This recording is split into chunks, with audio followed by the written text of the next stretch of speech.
Si vous deviez participer à un jeu de la mort pour sauver la vie de votre meilleur ami, que feriez-vous? Ces détectives tombent comme des mouches, et c'est maintenant au dernier homme encore debout de les sauver. Mais seulement s'il arrive à apprendre sa leçon avant qu'il ne soit trop tard. Je vais vous expliquer les erreurs commises, ce que vous devriez faire, et comment battre le jeu de piste de la mort de Rig dans Saw 4.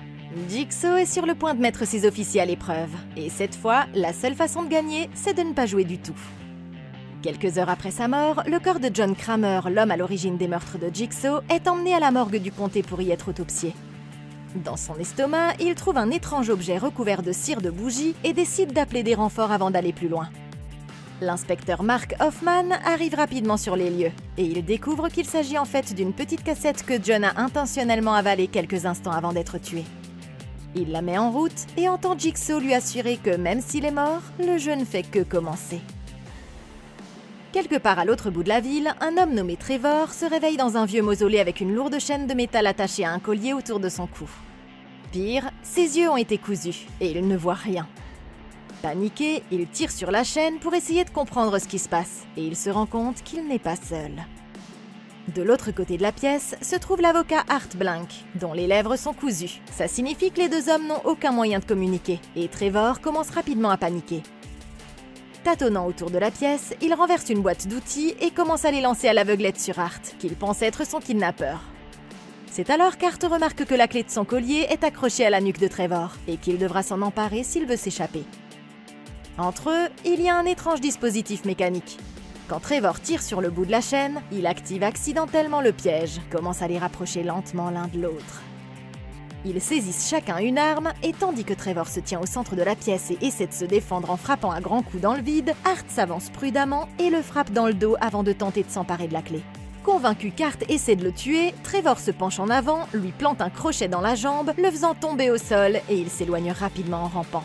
Furieux, Art retire le crochet et l'enfonce dans le cou de l'homme avant de s'emparer de la clé. Mais Trevor se retourne et lui assène un coup de hache dans la mâchoire. Alors qu'il se rapproche de Art pour finir le travail, celui-ci entoure son bras avec la chaîne avant de lui décrocher un terrible coup de pied circulaire. Mais comme l'homme continue à attaquer, Art n'a d'autre choix que d'attraper un marteau qui se trouve à proximité et de le frapper à la tête à plusieurs reprises. Enfin, alors qu'il ne lui reste que quelques secondes pour terminer le boulot, il cherche la clé à tâtons, parvient à déverrouiller son collier et se libère juste à temps.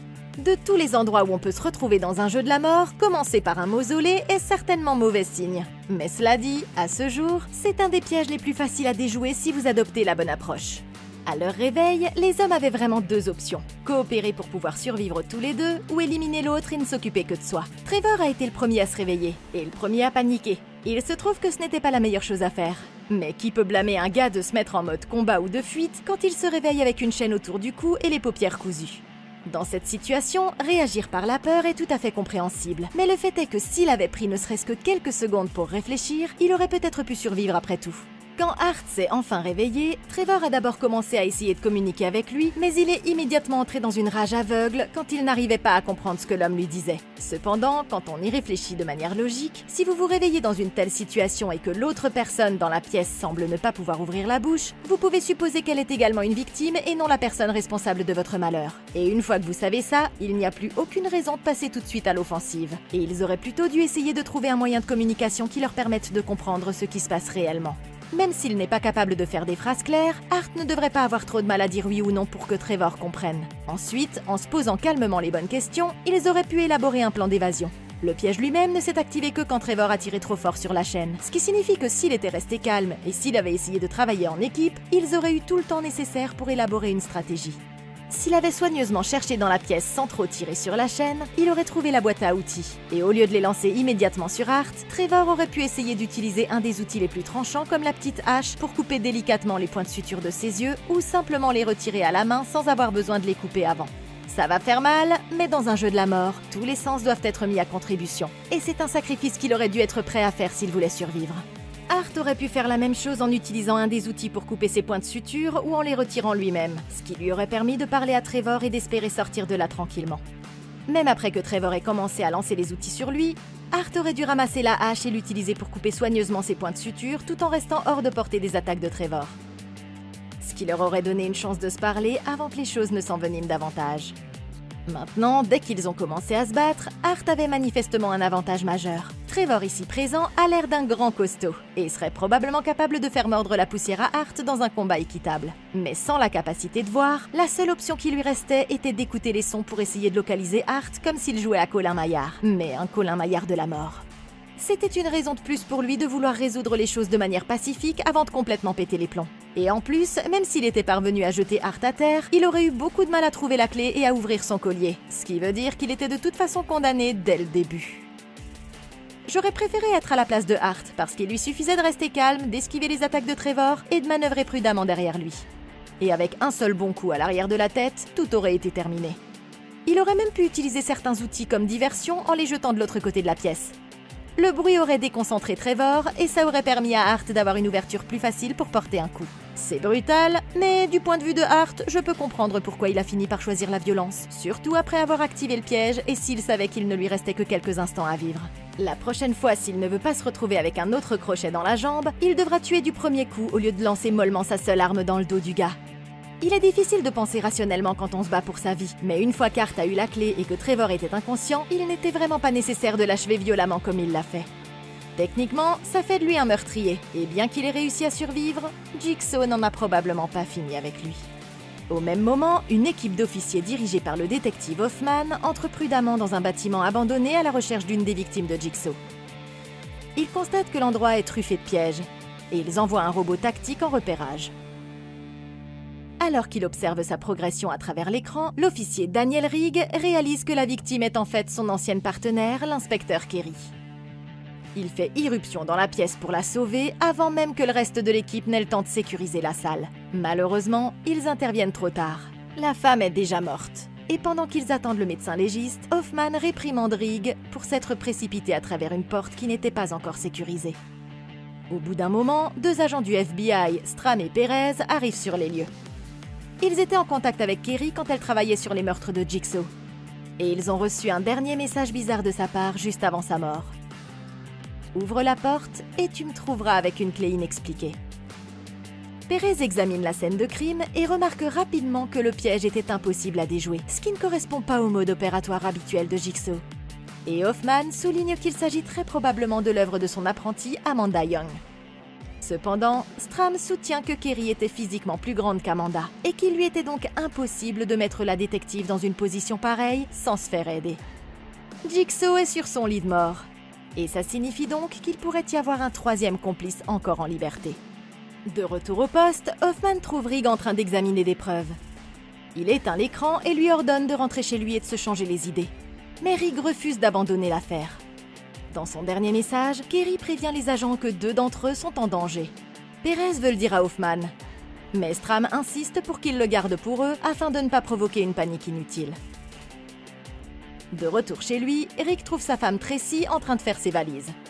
Elle part s'occuper de sa mère pendant quelques jours et elle le supplie de l'accompagner. Mais il explique qu'il doit rester pour continuer à chercher son ami. Au milieu de la nuit, Rigg se réveille en entendant quelqu'un dans la maison. Il pense d'abord qu'il s'agit de sa femme, mais c'est alors qu'il voit une étrange silhouette passer tranquillement devant la porte de sa chambre. Il la suit dans le couloir et cherche prudemment des traces de l'inconnu, jusqu'à ce qu'il trouve une fenêtre ouverte dans une des pièces. Tout à coup, un homme surgit de l'ombre, l'attaque et l'assomme. Pendant ce temps, Hoffman range une note manuscrite et une clé dans une enveloppe avant de cacher celle-ci dans un bureau. Alors qu'il passe un coup de fil, il semble avoir été kidnappé à son tour. Ok, ces policiers doivent se ressaisir parce que pour des professionnels hautement qualifiés qu'ils sont et qui savent qu'ils sont confrontés à un tueur calculateur, ils ont tous pris de terribles décisions jusqu'à présent. Tout d'abord, il est logique que Stram et Perez ne veuillent pas semer la panique, mais il aurait été beaucoup plus intelligent de faire savoir aux autres agents que 2 d'entre eux allaient être pris pour cible, au lieu de garder cette information pour eux. De cette façon, ils auraient pu élaborer une stratégie pour garantir la sécurité de tous, comme par exemple s'assurer de toujours travailler en groupe de plus de 2 jusqu'à ce que le tueur soit arrêté. Il faut que tous les membres de la police disposent de toutes les informations disponibles ici pour leur donner le plus d'avantages possible dans le combat. Et comme l'a dit un sage personnage des années 80, savoir c'est la moitié de la bataille.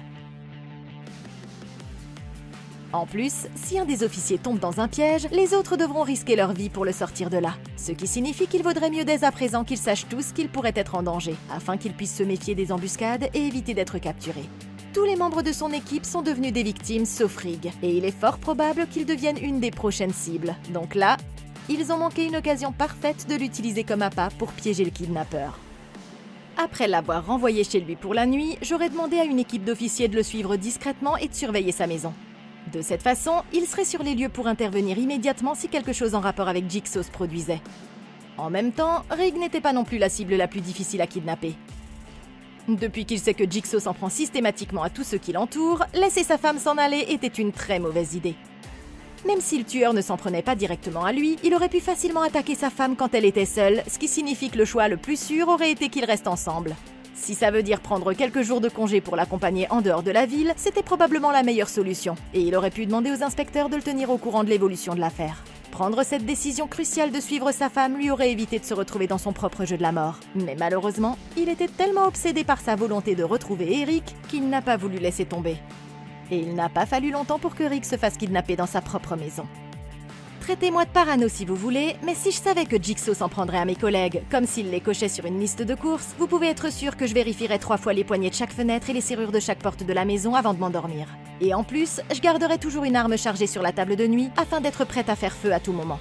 En plus, ça aurait dû être évident pour lui que sa femme ne réapparaîtrait pas comme ça au milieu de la nuit et qu'elle lui répondrait s'il l'appelait. Pour aggraver les choses, non seulement Rig a fouillé la maison sans aucune arme sur lui, mais il est également tombé dans le piège de la fenêtre ouverte, ce qui aurait dû être un signe d'avertissement clair qu'il se dirigeait tout droit dans une embuscade.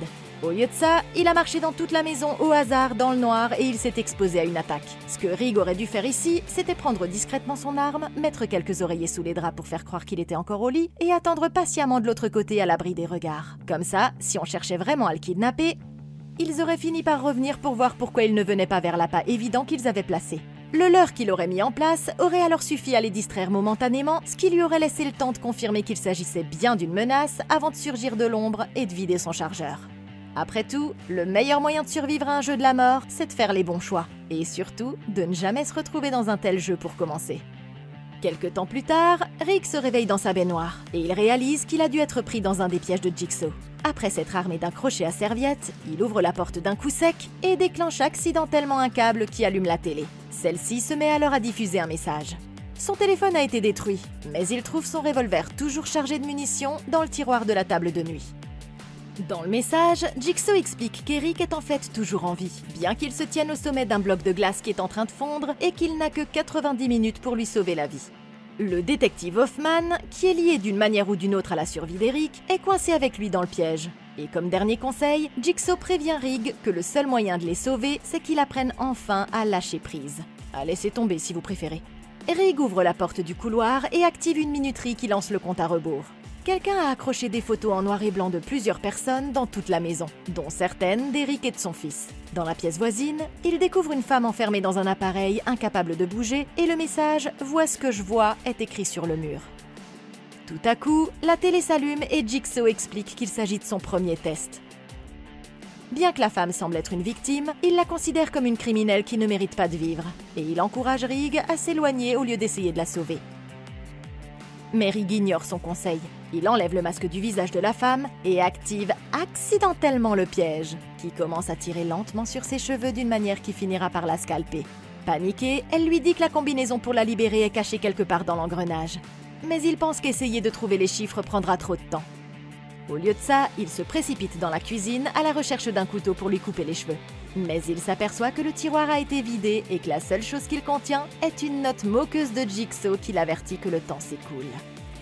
Rig se précipite dans la pièce, sort son arme et tire plusieurs coups de feu dans la machine. Pendant un instant, il semble que ça ait fonctionné, mais l'appareil se remet rapidement en marche. Finalement, il décide de chercher les chiffres cachés et parvient à sauver la vie de la femme juste à temps. Celle-ci s'effondre sur le sol. Elle est gravement blessée, mais toujours vivante. Et Rig court lui chercher de quoi soigner ses blessures. Aussitôt partie, elle rampe jusqu'au meuble de télévision, en sort un grand couteau et lui tend une embuscade quand il revient dans la pièce. Rig tente de la raisonner et d'esquiver ses attaques le plus longtemps possible. Mais la femme n'abandonne pas, et elle le force à l'attraper par les cheveux et à lui frapper la tête contre un miroir accroché au mur. Alors qu'elle gît sur le sol, Rig ramasse son magnétophone et écoute le message. Il réalise alors que la femme a été chargée par Jigsaw de le tuer s'il la libérait, et c'est à cette condition seulement qu'elle n'irait pas en prison pour ses crimes. Rig laisse la femme derrière lui et il tombe sur une boîte contenant 2 clés et une note qui dit « L'un sauve une vie et l'autre en prend une ». La première clé ouvre une chambre dans un motel voisin. Il décide donc que ce sera la prochaine étape de sa recherche. Ok, le jeu de Rig a officiellement commencé. Mais s'il avait abordé les choses avec une bien meilleure stratégie, il aurait peut-être pu éviter qu'il ne commence en fait. Imaginez que vous vous réveillez dans votre baignoire sans savoir comment vous avez atterri là. Heureusement pour vous, vos reins sont encore intacts. Mais il y a un point d'interrogation rouge sur la porte qui devrait vous être familier. Mauvaise nouvelle pour vous, vous venez d'être piégé par Jigsaw, le tueur au puzzle. Saurez-vous faire les bons choix pour survivre? La première règle d'un piège de Jigsaw, c'est de ne jamais, j'ai bien dit jamais, ouvrir une porte quand on ne sait pas ce qu'il y a derrière. L'officier Rig n'a toujours pas retenu cette leçon, mais voici ce qu'il aurait dû faire à la place. Première étape, prendre le crochet à serviette et casser le miroir. Ensuite, utiliser un bout de verre cassé pour percer un trou dans la porte juste à côté de la poignée. En regardant à travers, qu'est-ce que vous voyez? Un fil attaché à une poignée, bien sûr. Et c'est là que le verre brisé entre en jeu. Prenez un morceau bien tranchant, coupez le fil pour que le piège ne s'active pas et sortez de là comme le boss que vous êtes. Félicitations, vous avez réussi à sortir de la salle de bain. Mais ne vous réjouissez pas encore, parce que le vrai jeu ne fait que commencer. Rig aurait vraiment dû écouter l'inspecteur Hoffman et arrêter de franchir des portes non sécurisées. Sérieusement, c'est si difficile à comprendre. Il s'en est sorti facilement avec la première porte qui a juste activé la télé. Mais cette porte qui donne sur le couloir a déclenché la minuterie, ce qui a mis tout le jeu en branle.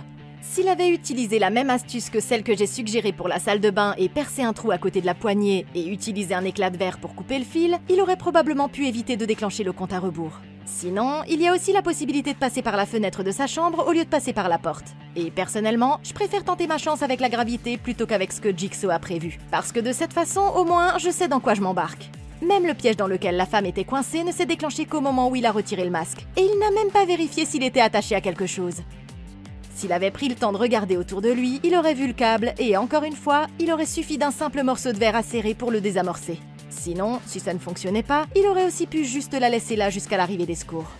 Une fois le piège enclenché, Rig a eu beaucoup moins de temps pour décider de ce qu'il devait faire. Tirer sur le dispositif est la première chose qui lui est venue à l'esprit. Mais elle lui a clairement dit que la combinaison de chiffres dont il aurait besoin pour la libérer était écrite quelque part sur les engrenages. Tirer à l'aveuglette sur l'appareil pouvait l'arrêter complètement, ce qui évitait à la femme de se faire arracher le cuir chevelu. Mais ça aurait aussi pu l'empêcher de trouver les numéros. En plus, il y avait le risque qu'une balle ricoche et la tue involontairement avant que le piège ne le fasse. Au lieu de faire ça, Rig aurait dû essayer une autre stratégie. Il aurait pu viser soit la partie de l'appareil à laquelle ses cheveux étaient attachés, soit un des composants essentiels comme la serrure elle-même ou le compresseur d'air qui semblait l'alimenter. Si ça ne fonctionnait pas, il aurait pu essayer d'arrêter les engrenages en les bloquant avec n'importe quel morceau de métal qu'il aurait pu trouver dans la maison. Ça ne l'aurait pas libéré, mais ça leur aurait donné au moins un peu plus de temps pour élaborer un autre plan. En réalité, les deux meilleures solutions auraient été de chercher immédiatement la combinaison comme elle l'avait suggéré ou de suivre les conseils de Jigsaw et de l'abandonner à son sort. La sauver vous aurait permis d'obtenir un bon bouclier de viande pour les pièges à venir. Mais par expérience, Rig aurait dû se rappeler qu'il faut toujours prendre les pièges de Jigsaw au pied de la lettre. Libérer la femme a failli le tuer, et il devra se rappeler de respecter scrupuleusement les règles s'il veut réussir le test. Pendant ce temps, la police reçoit un appel signalant des coups de feu tirés dans l'appartement de Rig. Mais quand elle arrive sur place, Rig est déjà loin et la femme a succombé à ses blessures. Sur le mur, Perez remarque des photos d'Eric et de Hoffman, et elle pense qu'il doit s'agir des deux officiers qui, selon Kerry, sont en danger. C'est alors que Strahm fait remarquer qu'il y a une personne dont les photos ne correspondent pas aux autres. Il s'agit de Jill, l'ex-femme de Jigsaw, et il décide de la faire venir pour l'interroger. Dans la pièce où Eric et Hoffman sont détenus, un inconnu entre et arme un piège sur la porte. Hoffman lui crie de les laisser partir. Mais l'homme les ignore complètement et s'assoit devant ses écrans tandis qu'un chronomètre sur le mur commence le décompte. Et il reste moins d'1 heure. Rig arrive au motel, se précipite dans les escaliers et passe tout droit devant l'homme à l'accueil. Il localise la chambre, ouvre la porte avec précaution, entre et découvre une grande boîte placée au centre du lit. Il l'ouvre et il y trouve un des masques de cochon, signature de Jigsaw, un lecteur de cassettes et un cliché anthropométrique de l'homme à la réception. La cassette explique que pour avancer, il doit forcer l'homme à tomber dans un piège et il doit porter le masque pour cacher son identité. Il jette un œil dans le hall d'entrée et voit l'employé expulser un client turbulent. Dans le but de le piéger, il attire le chien de l'homme à l'étage sans qu'il s'en aperçoive. Quelques instants plus tard, l'homme vient chercher son chien et c'est alors que Rig ouvre la porte, le menace avec son revolver et le force à entrer. Entre-temps, au commissariat, les inspecteurs continuent d'interroger Jill sur son rôle dans les meurtres de Jigsaw. Non seulement des photos d'elle ont été retrouvées dans l'appartement de Rigg, mais il y avait les mots « Chérissez votre vie » écrits sur le mur de la scène de meurtre de Kerry. Et ce sont en fait les mots du slogan du centre de désintoxication qu'elle dirige. Ils sont convaincus des preuves qui indiquent qu'elle est complice. Mais la femme continue d'affirmer qu'elle est totalement innocente. Pendant ce temps, à l'hôtel, l'homme supplie Rigg de le laisser partir, mais celui-ci lui donne une clé et l'oblige à ouvrir la porte qui mène à la pièce suivante. À l'intérieur, les murs et le plafond sont couverts de photos des victimes de l'homme. Toutes des femmes, ce qui prouve que c'est en fait un violeur en série. Sur la table de nuit, Rigg trouve un magnétophone avec une note qui lui est adressée. Et il écoute Jigsaw expliquer qu'il doit forcer l'homme à tomber dans le piège, ce qui le rapprochera d'Eric. Il place ainsi le destin de l'homme entre ses mains. Furieux contre lui pour ses crimes, Rigg ordonne à l'homme de s'asseoir sur le lit et lui enchaîne les pieds et les mains avant de lui remettre 2 boutons qui lui sauveront la vie s'il choisit de les utiliser. Un autre lecteur de cassettes se trouve à proximité, et quand Rigg le prend, la minuterie du piège s'active et le tiroir de la table de nuit s'ouvre. Dans le tiroir, il trouve une autre boîte avec une note dont il prend connaissance avant d'abandonner l'homme à son sort. Au fur et à mesure que le compte à rebours s'écoule, l'homme est lentement écartelé membre par membre. Et le seul moyen de sauver sa peau, c'est de sacrifier volontairement ses yeux. Terrifié, l'homme appuie sur le premier bouton, et une lame s'enfonce directement dans son globe oculaire gauche. Alors qu'il ne lui reste que quelques secondes, il tente de se ressaisir pour appuyer sur le dernier bouton. Mais il est trop tard, le piège lui arrache brutalement les jambes et les bras, et le tue. Dehors, Rigg lit la note qui lui dit de retourner là où tout a commencé. Il y a de nombreuses années, l'inspecteur Hoffman et lui avaient été appelés dans une école pour enquêter sur un homme soupçonné d'avoir violenté sa femme et sa fille. Bien que les marques sur les bras et le cou de la petite fille lui indiquaient tout ce qu'il avait besoin de savoir, Rigg n'avait pas réussi à lui faire admettre ce qui se passait à la maison, parce qu'elle avait peur des représailles de son père.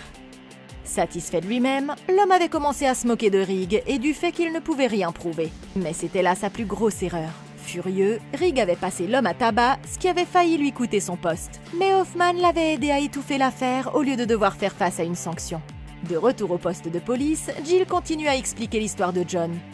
Au cours de leur relation, elle est tombée enceinte de lui, et le bébé comptait plus que tout au monde pour lui.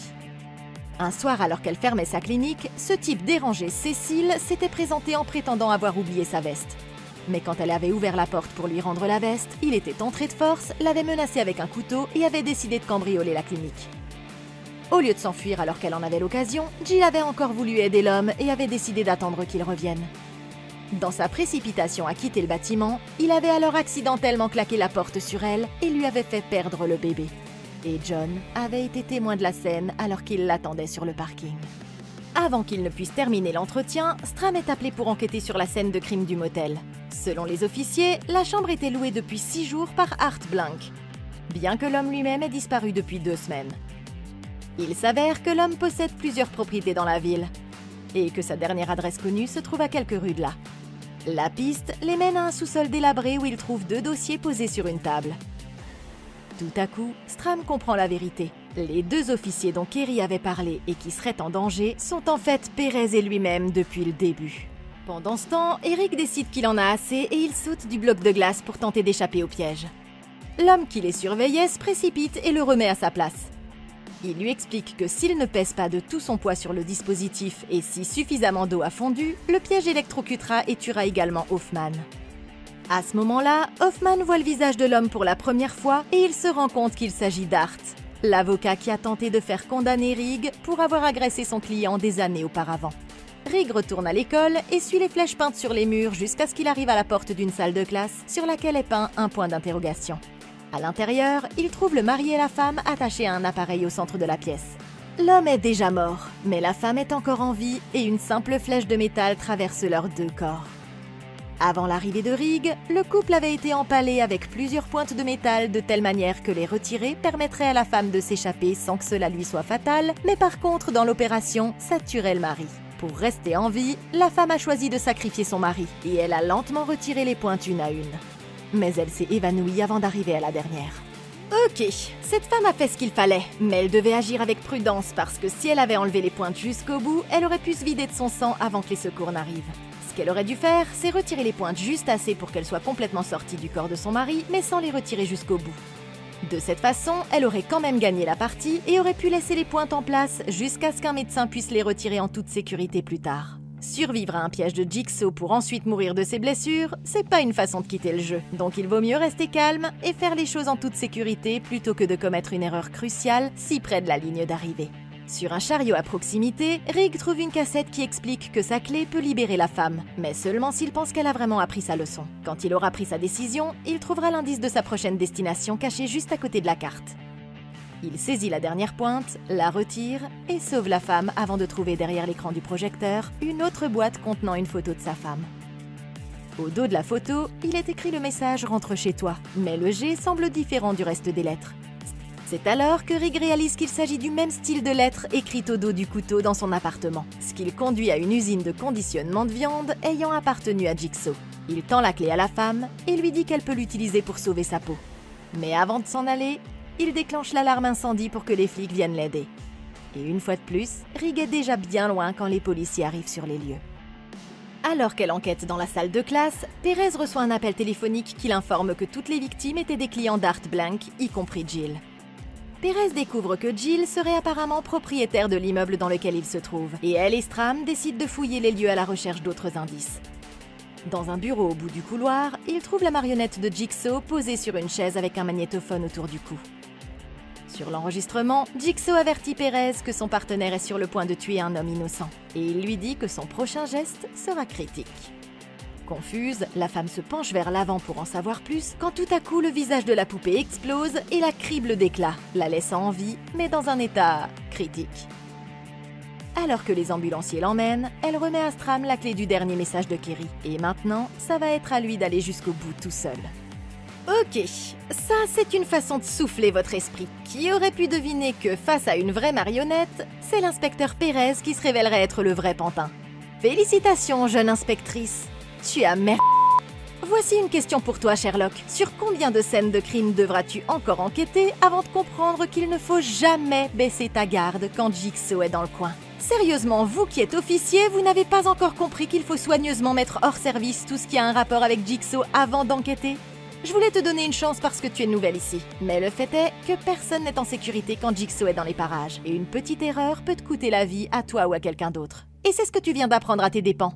Sans parler de l'avertissement que tu as reçu de Jigsaw lui-même il y a quelques heures. Tu t'en souviens?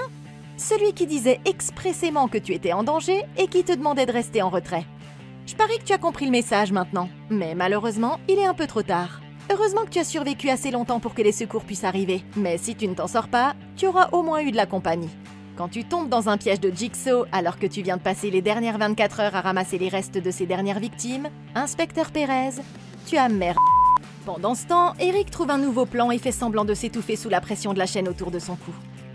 En voyant ça, Art se précipite immédiatement pour le ranimer, mais c'est alors qu'Eric l'attaque et le jette à terre. Et il manque d'électrocuter Hoffman au passage.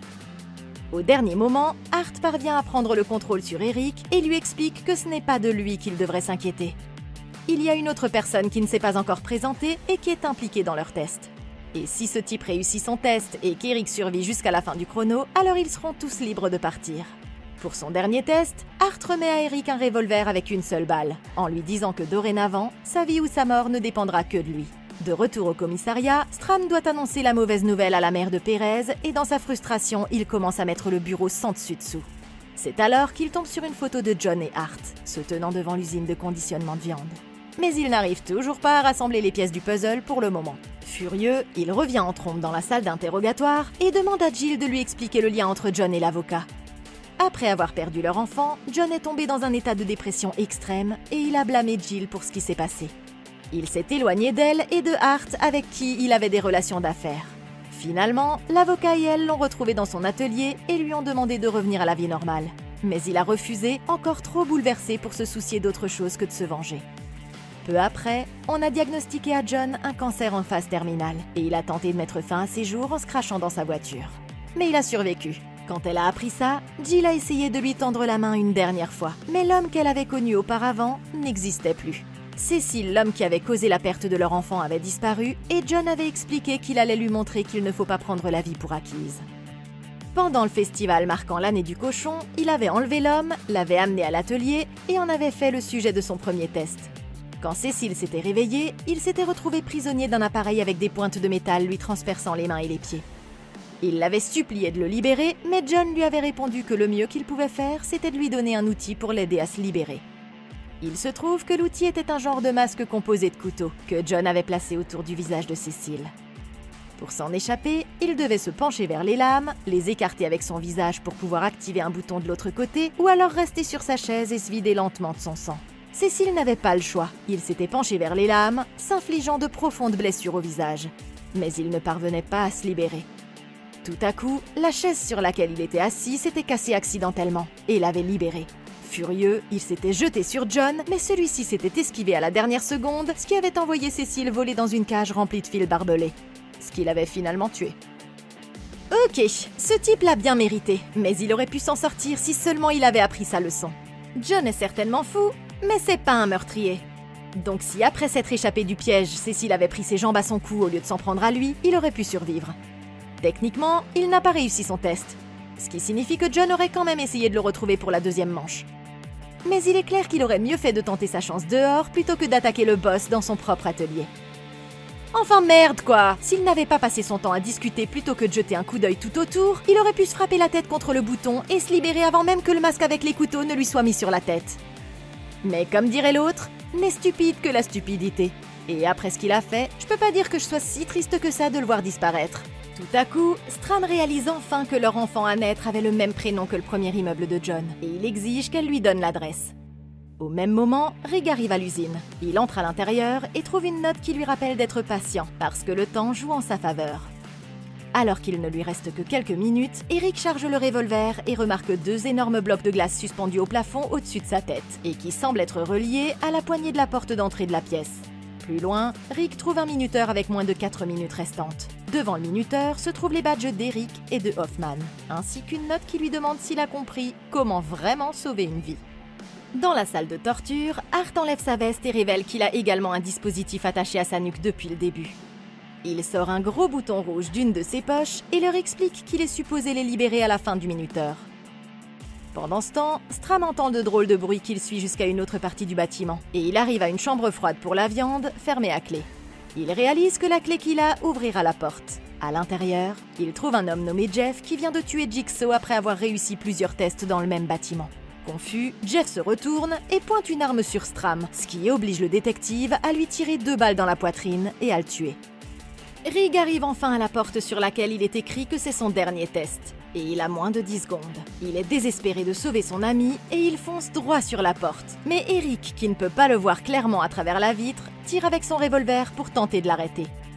La balle touche Rig, mais il parvient tout de même à pénétrer à l'intérieur, ce qui active le piège et fait tomber les 2 blocs de glace qui écrabouillent la tête d'Eric. Ok, et voilà que tout s'écroule. Il y a plus d'un innocent derrière les barreaux qui dirait qu'il était temps qu'Eric soit mis au frais. Et il semblerait que ce souhait se soit finalement réalisé. Tout ça parce que son meilleur ami n'a pas su faire comme Elsa dans « Libéré, délivré !» Oui, c'est moi qui l'ai chanté. En fin de compte, tout nous ramène à l'avertissement de Hoffman depuis le début. Ne jamais franchir une porte non sécurisée. 1 seconde de plus et le jeu se serait terminé. Mais Rig était trop effrayé de laisser le chronomètre s'écouler, même si c'est exactement comme ça que Jigsaw a dit qu'il pouvait gagner. Ce qu'Eric aurait dû faire ici, c'était utiliser le revolver dès qu'il l'a eu pour tirer la seule balle sur la vitre. De cette façon, il aurait pu voir Rig arriver et l'avertir de ne pas faire éruption et de ne pas déclencher le piège. Même Rig aurait pu tirer sur la vitre pour voir ce qu'il y avait de l'autre côté avant de se précipiter aveuglément. Il pensait qu'il ne lui restait qu'1 seconde pour sauver Eric, mais le but de chaque test jusqu'à présent, c'était que la victime sauve sa vie par elle-même. Comme pour tous les cas, Jigsaw leur a expliqué étape par étape ce qu'il devait faire pour gagner, mais il a refusé d'écouter et a fini par payer le prix fort.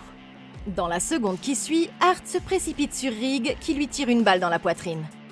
Les 2 hommes tombent au sol et Art essaie d'expliquer que tout ceci était un des tests de Jigsaw. Mais quand il veut attraper un magnétophone, Rig pense qu'il va chercher une arme et il lui tire une balle dans la tête. La cassette explique que Rig est arrivé trop vite et que c'est ce qui a causé la mort de son ami. Il était censé apprendre à lâcher prise, mais son incapacité à prendre ses distances l'a conduit à l'échec. Il regarde par-dessus son épaule et voit que Hoffman a pu se libérer. Il réalise alors que le détective était le 3e complice de Jigsaw pendant tout ce temps. Hoffman lui dit que son jeu est terminé et il laisse Rig au sol où il finit par mourir de ses blessures. Avant de sortir du bâtiment, Hoffman enferme Stram dans la chambre froide avec les autres corps. Et alors qu'il s'éloigne, on entend l'enregistrement provenant de la morgue où Jigsaw explique à Hoffman que son test est sur le point de commencer. Mais que feriez-vous? Si vous étiez pris dans un piège de Jigsaw, décideriez-vous de tracer votre propre chemin et de trouver une nouvelle façon de vous échapper, ou suivriez-vous simplement les règles? Dites-moi ce que vous en pensez dans les commentaires ci-dessous. Merci beaucoup d'avoir regardé. Laissez un like, abonnez-vous et consultez la playlist de Comment Battre pour d'autres vidéos comme celle-ci. Et d'ici la prochaine fois, passez une excellente journée!